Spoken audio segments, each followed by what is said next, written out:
Welcome everybody to the HammerHead booth. We are excited because the last couple days we've been really leaning on some of our industry experts. And so instead of just talking to us and trying to do some us answer the questions, we wanted to bring the guys that are experts up here to actually answer questions that you guys all might have as you're looking to expand your business or get into something a little bit different.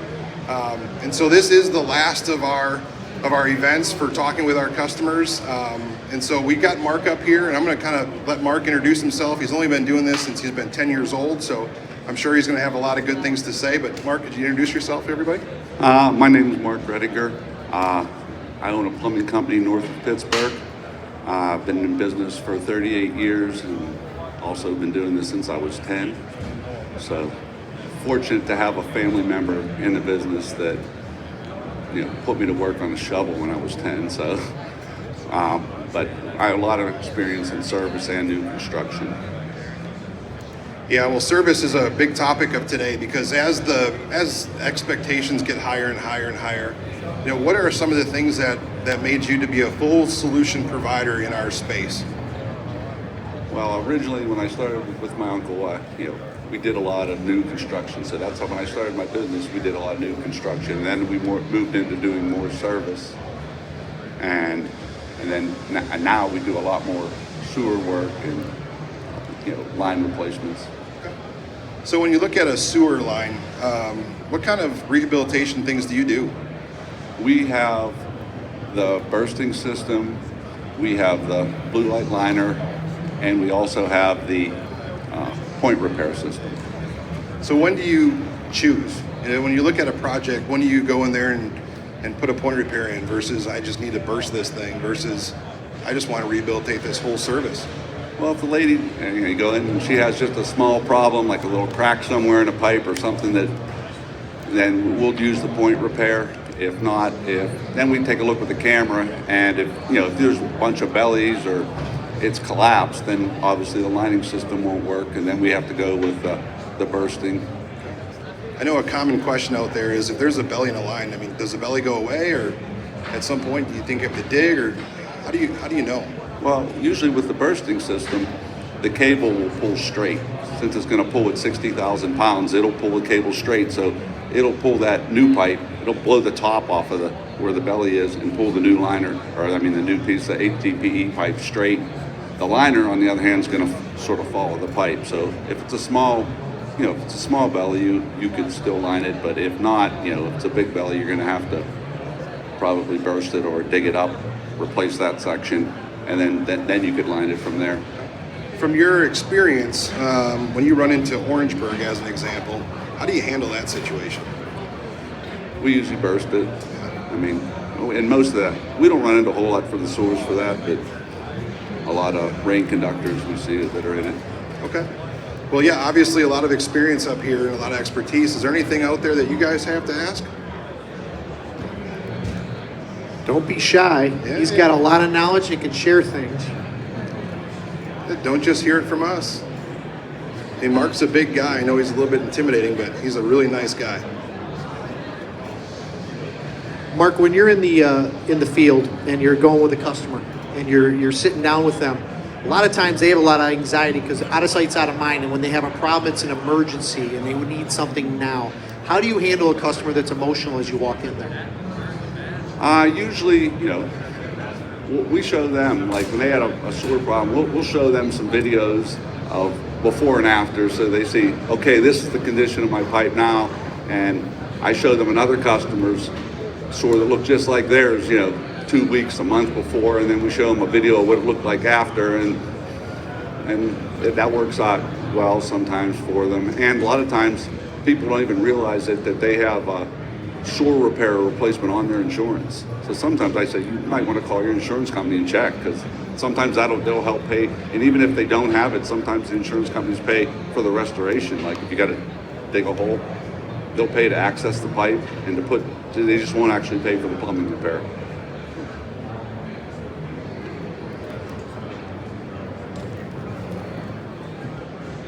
It seems like right now, selling Trenchless is a difficult thing for customers. So my question is, how have you combated that in your years of owning a business? We get a lot of referral work from other plumbers that don't dig, and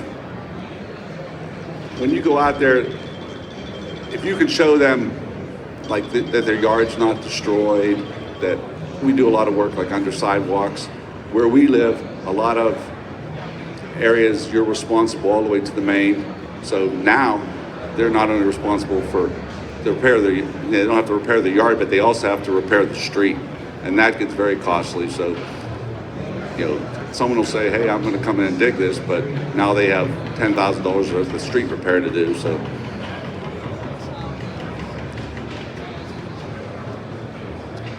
What else? Any other questions?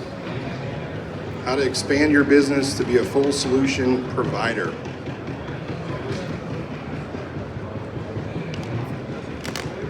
I got one for you, Mark. When you come to the wet show and you're wandering around checking out stuff, to be that full service provider, you're looking at every widget around here, what's new, what's innovative. How do you go about working a show like this and understanding what's going to fit your business model? well,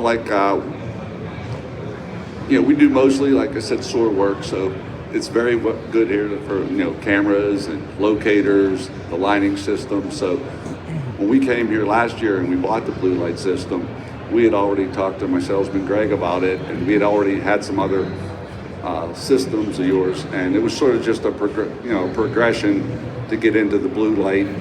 And if people that are looking to buy it and stuff like that, I mean, it's, if you get it, you'll use it. I mean, you'll definitely use it. My wife was all worried about, oh my God, there's a lot of money you're going to spend. Are you going to use it? And we use it.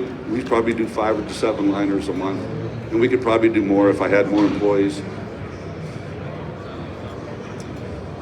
Yeah, that was one of our topics earlier today, just on how do you train your new staff. It's a specialized industry, and learned a lot about that session too. So Finding them is the problem. that's everyone's problem.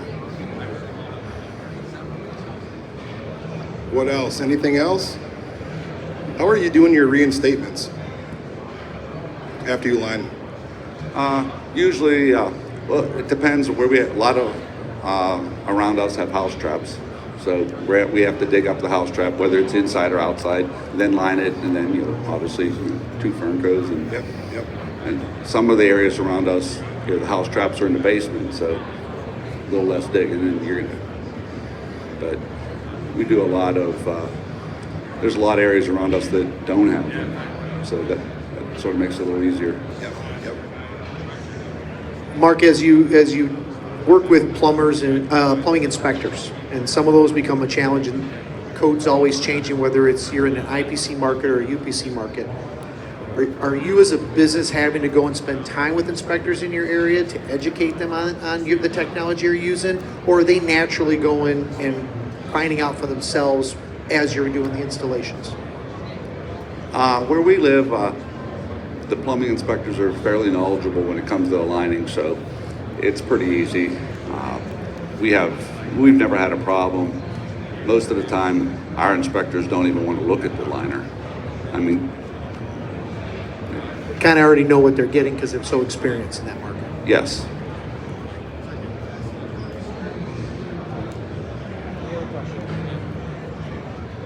Nobody else? Well, if there is no other questions, I know Mark will stick around here for a little bit. You guys. Wait, I have one. Oh boy. So when we were promoting this and we have an opportunity for people to submit questions even ahead of the event, one of the questions that came in was, what were you doing before you got into lining or CIPP? And then what went into the decision? How did you decide what part of CIPP to jump into as your kind of entry point? And then how did you expand from there? Okay, well, in the last 10 years of my business, we started doing a lot more sewer work. And, we were excavating, complete excavations. And then, half the complaints that you get are like, they want their yard looking perfect. And no matter what you do, you're never going to get it back perfect. So we decided to get it, we called, and talked to Greg, and he came out very helpful and told me all the options.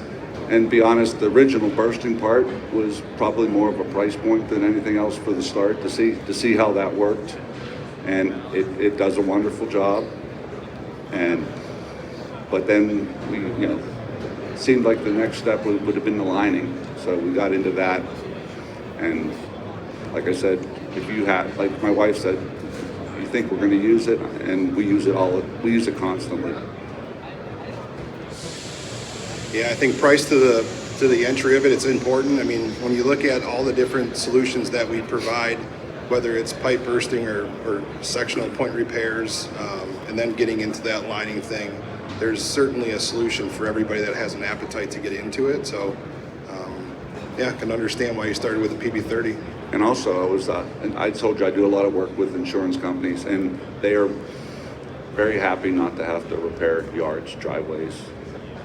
If I can leave and they have a little hole up near the house or square in the basement, they're much happier than having to do the restoration part. And that's probably most of it, is the lack of restoration work you have to do when you're done. Yeah, no doubt. Anybody else? Well, like I said, if you guys have any questions, come on up here and talk to Mark before he leaves. And obviously, Mark, thank you for spending some time up here and educating the crowd. And thank you, everybody, for attending. This is our last talk of the trade, and so I'm sure there's going to be some more of this kind of stuff in the future.